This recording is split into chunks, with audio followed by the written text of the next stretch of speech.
नमस्कार साथियों, आप सभी के हमारे YouTube चैनल CDER में बहुत बहुत स्वागत है। दोस्तों, आज हम बीकॉम 4th सेमेस्टर के एंटरप्रेन्योरशिप को पढ़ेंगे। तो हमने चैप्टर फर्स्ट में पढ़ा था कि एंटरप्रेन्योरशिप क्या होता है, उसकी मीनिंग पढ़ी थी, डेफिनेशंस पढ़े थे और भी बहुत सारी चीज़ जैसे कैरेक्टरिस्टिक्स पढ़ा था।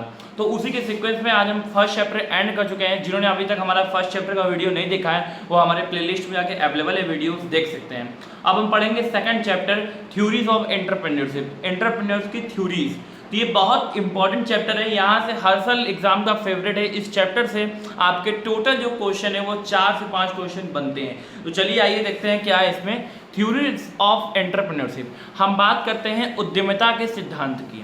आपको पता होगा कि हर एक चीज़ का अपना थ्योरी होता है, अपना कॉन्सेप्ट होता है। जस्ट लाइक उसी तरह एंटरप्रेन्योरशिप के भी अपना कुछ कॉन्सेप्ट है, अपनी कुछ थ्योरीज है। चलिए आइए देखते हैं क्या थ्योरीज है।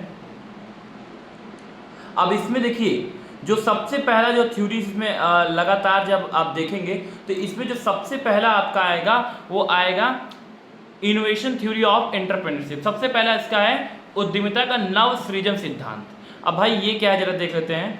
देखिए, सबसे पहले ये जानना आपको जरूरी है कि जो इनोवेशन थ्योरी है वो किसने दिया है। एंटरप्रेन्योरशिप का ये तो आपको पता चल गया, किसने दिया है? J.A.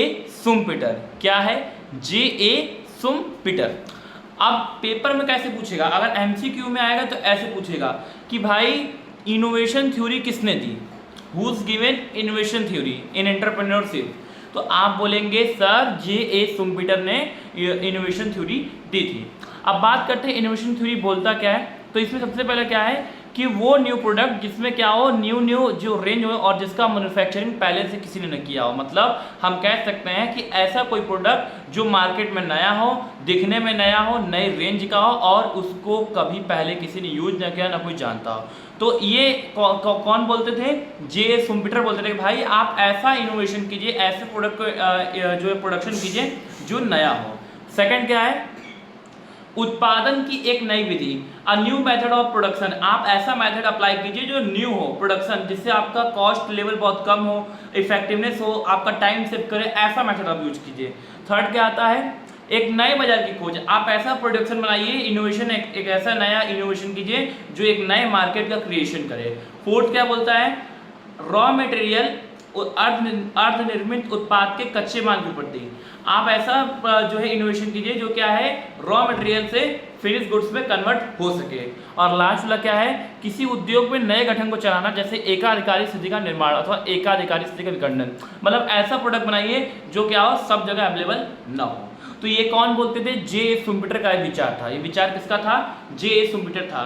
ये कहते थे हमेशा कि भाई आप ऐसे चीज़ का प्रोडक्शन कीजिए, ऐसा चीज़ बनाइए जो मार्केट में ना अवेलेबल हो, ऐसा उसका मेथड रखिए जो बहुत बढ़िया हो, एक नए न्यू मार्केट का इनोवेशन कीजिए। तो ये सब बातें जो कौन कहता था, ये कहते थे J.A. शुम्पेटर। तो पहला थ्योरी किसका हमने पढ़ा?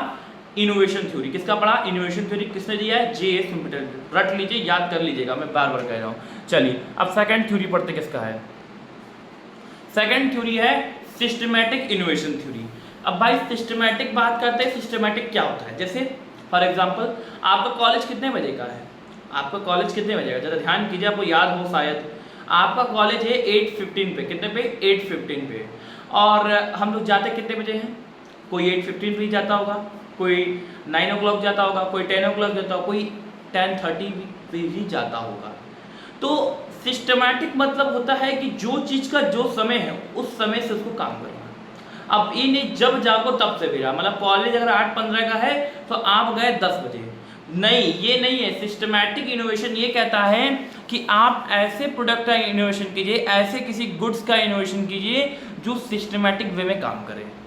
मतलब उसका एक सिस्टम हो भाई, एक रूल्स होगी, यहाँ से ये पैकिंग होगा, यहाँ से लेबलिंग होगा, यहाँ से प्राइसिंग होगी और यहाँ से डिस्ट्रीब्यूशन होगा। ये होता है सिस्टमैटिक। और इसके पहले हमने क्या पढ़ा भाई? J.A. शुम्पेटर, इन्होंने बोला खाली आप इनोवेशन कीजिए, कोई मतलब नहीं है कि आप पहले पैकिंग करेंगे कि पहले उसमें मटेरियल बनाएंगे, उससे मतलब नहीं है। उनका कहना सही है कि आप पैकिंग कीजिए। लेकिन ये जो है सिस्टमैटिक इनोवेशन थ्योरी, ये कहते हैं कि भाई आप इनोवेशन कीजिए बट सिस्टमैटिक वे में कीजिए। ये किसने कहा है? प्रोफेसर डक्कर ने। किसने कहा है? प्रोफेसर डक्कर ने। अच्छा, अब देखिए इसमें 2-3 पॉइंट्स हैं, हम पढ़ लेते हैं। इसमें पहला पॉइंट है क्या? अप्रत्याशित अनपेक्षित सफलता। अथवा अनपेक्षित कोई बाह्य घटना। मतलब अगर हम इस सिस्टमैटिक इनोवेशन थ्योरी नहीं करते हैं तो हमारा रिजल्ट कुछ भी हो सकता है, हमारे साथ कोई भी जो है घटना इंसिडेंट घट सकती है, वो लॉस हो सकता है, प्राइस ज़्यादा आ सकता है, तो ऐसी सारी प्रॉब्लम्स आएंगी। तो ये कहते थे कि हमेशा कि आप कोई भी काम करिए प्रोसेस स्टेप बाय स्टेप इसको सिस्टमैटिक करिए। चलिए अगला आप देखते हैं थ्योरी कौन सा है। अगला थ्योरी है theory of leadership. Theory of leadership ये किसने दिया है? हॉजलिस ने दिया है। किसने दिया है? हॉजलिस ने। चलिए मार्क करते नहीं कहेंगे आपकी सर मार्क नहीं करते, देखिए ये लिखा है थ्योरी ऑफ लीडरशिप, ठीक है। अब ये दिया किसने है? हॉजलिस ने दिया है। ये क्या बोलते थे भाई कि आप क्या करिए भाई साहब, एंटरप्रेन्योरशिप में लीडरशिप भी बहुत जरूरी है। आप कोई चीज़ का प्रोडक्शन कर रहे हैं और उसको लीडरशिप करने वाला कोई है ही नहीं, तो क्या वो सर्विस या क्या वो इनोवेशन बहुत ज़्यादा दिन चल पाएगा? नहीं चल पाएगा। कॉलेज में आप जाते हैं तो आपका कोई ना कोई लीडरशिप करता होगा, चाहे वो आपका नेता हो सकता है, चाहे वो कोई भी हो सकता है, चाहे आपके बीच में कोई हो सकता है। तो लीडरशिप करना बहुत जरूरी है, क्योंकि लीडरशिप कोई करने वाला नहीं रहेगा तो वो समूह या वो चीज़ वो ग्रुप बहुत ज़्यादा तक सक्सेस नहीं रह पाएगा, ठीक है। अब देखिए इसमें क्या बोल रहा है कि एंटरप्रेन्योरशिप में मैनेजमेंट एक बहुत ज़्यादा बड़ा वर्क है और व्यवसाय को वित्त की आवश्यकता होती है। जब हम कोई बिजनेस करते हैं तो उसमें क्या चाहिए होता है? पैसा चाहिए होता है, फाइनेंस चाहिए होता है, परंतु यह द्वितीय महत्व का तत्व है, मतलब ये सेकंड एलिमेंट है। और वह आगे बताते हैं कि एक व्यक्ति जिसे औद्योगिकी उद्यमी बनना है उसके पास लाभ कमाने तथा धन जुटाने की अत्यधिक ऊर्जा शक्ति होनी चाहिए। अगर कोई पर्सन है जो एंटरप्रेन्योरशिप बनना चाहता है और वो बहुत ज़्यादा प्रॉफिट अर्न करना चाहता है, उसके पास बहुत सारी एनर्जी रहनी चाहिए धन जुटाने की, ठीक है। इस प्रक्रिया में उसे मार्गदर्शक एवं प्रबंधक की योग्यता दिखानी चाहिए। ऐसे पर्सन अगर जो बहुत बड़ा एंटरप्रेन्योरशिप बनना चाहता है, बहुत ज़्यादा प्रॉफिट कमाना चाहता है, पैसा बहुत कमाना चाहता है, तो ऐसे पर्सन को एक मैनेजर के रूप में काम करना होता है, एक मैनेजमेंट वाली एबिलिटी दिखाई होती है। अब जैसे मान लीजिए मैं कह रहा हूँ कि मैंने कोई प्रोडक्ट बनाया, अब मुझे उसे सेल करना है। अब मुझे ये मैनेज ही नहीं करने आता है कि मैं उसको कैसे सेल करूं, कहाँ मार्केटिंग करना है, कहाँ एडवर्टाइजिंग करना है, क्या वो प्रोडक्ट सक्सेस हो पाएगा, क्या मैं उस प्रोडक्ट से प्रॉफिट अर्न कर पाऊंगा, नहीं कर पाऊंगा।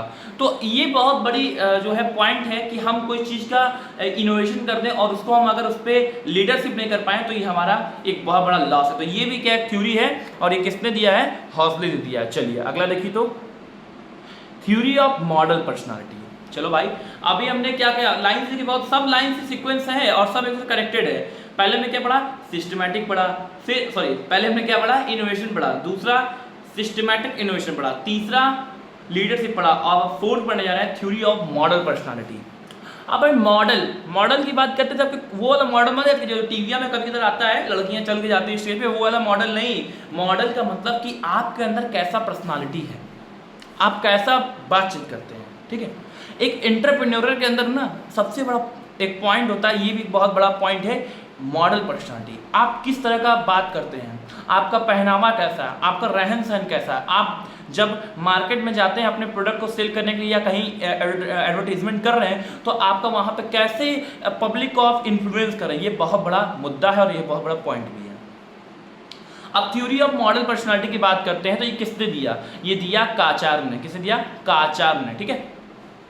इन्होंने ये बताया कि भाई हर पर्सन की 3 चीज़ें जरूरी होती हैं। थ्योरी ऑफ मॉडल पर्सनालिटी में 3 चीज़ें। पहला, अपने पेशे के प्रति उसकी निजी रुचि, आप अपने प्रोफेशन में कितने इंटरेस्टेड हैं।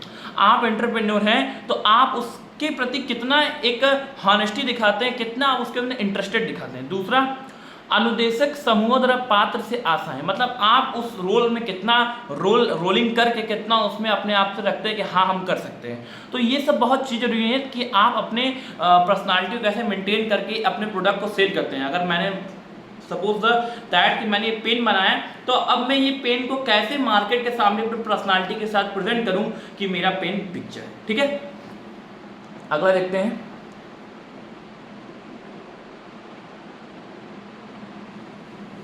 अगला है स्टेटस विड्रॉल थ्योरी। ये किसने दिया है? स्टेटस विड्रॉल थ्योरी दिया है ई हेजन ने। किसने दिया है? ई हेजन। अब ये क्या है स्टेटस विड्रॉल थ्योरी हेजन की? ये क्या बोलते हैं देख लीजिए, किसी प्राचीन बौद्धिक वर्ग समूह की पूर्व प्रतिष्ठा के किसी अन्यत्र समूह द्वारा भौतिक शक्ति, बहुत ज़्यादा टफ हिंदी है ना, चलिए मैं आपको इजी वर्ड में एक्सप्लेन करता हूँ, कोई दिक्कत वाली बात नहीं है। भाई ये बोलते थे कि हमारा स्टेटस कैसा है, हम अगर समाज के बीच में काम कर रहे हैं, समाज के बीच में हमारा कैसा एक्सपीरियंस है, हम कैसे लोगों को जो है कन्विंस करते हैं कि भाई हम अपना स्टेटस कैसे मतलब लोगों के बीच मेंटेन करके अपने आप को वहाँ पे शो ऑफ करते हैं कि मेरा ये प्रोडक्ट है, ये ऐसे से है। तो ये सब भी चीज़ें बहुत मायने करती हैं। ठीक है, अगला कौन सा थ्योरी है? Theory of social change. ये भी बहुत एक महत्वपूर्ण है भाई। थ्योरी एक आया कि हमें समाज के अंदर कैसे चेंज लाना है। कोई जो प्रोडक्ट है बहुत दिन से चला आ रहा है और उसको ज़रूरत है अब रिप्लेस करना है, तो किस तरीके से आप आएँ और अपना थ्योरी ऑफ सोशल चेंज कह के उसको चेंज करवाएं, ये बताता है हमें थ्योरी ऑफ सोशल चेंज। ठीक है, चलिए। और लास्ट आता है थ्योरी ऑफ सोशल बिहेवियर। ये भी बहुत बड़ी बात है कि आप कैसे समाज के अंदर रहकर सोशल बिहेवियर अपना कैसा मेंटेन करते हैं, कैसे अपने समाज के सामने अपने आप को एक एंटरप्रेन्योर के रूप में प्रेजेंट करते हैं, ये बहुत मायने रखता है। तो ये किसने दिया है कुंकेल ने। किसने दिया है? कुंकेल।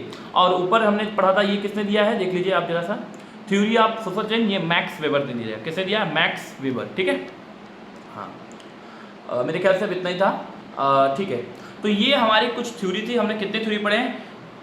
इनोवेशन थ्योरी पढ़ी, सिस्टमैटिक इनोवेशन थ्योरी पढ़ी, लीडरशिप पढ़ा, ठीक है, उसके बाद सोशल चेंजिंग पढ़ा, फिर सोशल बिहेवियर पढ़ा। तो इस तरह से हमने 6-7 थ्योरी पढ़ी। और ये थ्योरी का आप एक काम कीजिएगा, अगर वीडियो आप लास्ट तक देख रहे हैं टिक कर, तो एक काम कीजिएगा कि इन सब का जो मतलब एक एज अ जो ऑथर है, जो लिखे, जिन्होंने बताया, उनका नाम जरूर याद कीजिएगा कि पेपर में 5 से 6 क्वेश्चन पूछता है एमसीक्यू में कि ये थ्योरी किसने दी, ये थ्योरी किसने दी, ये थ्योरी किसने दी। तो आप अगर नोट्स पूरा देखे होंगे तो एक जगह लिख लीजिएगा। ठीक है, चलिए। अगर आपको वीडियो अच्छा लगा तो लाइक करना ना भूलें, और हाँ, पढ़ाई करना मत भूलिएगा कि पढ़ाई बहुत जरूरी है। थोड़ा बड़ा हर दिन वीडियो देखिएगा 10 मिनट, लेकिन 10 मिनट देखेंगे तो आप एक दिन इतना बैलेंस बड़ा इकट्ठा कर लेंगे कि एमसीक्यू आएगा तब खटाखट मारेंगे। चलिए, आज के लिए इतना ही। नमस्कार।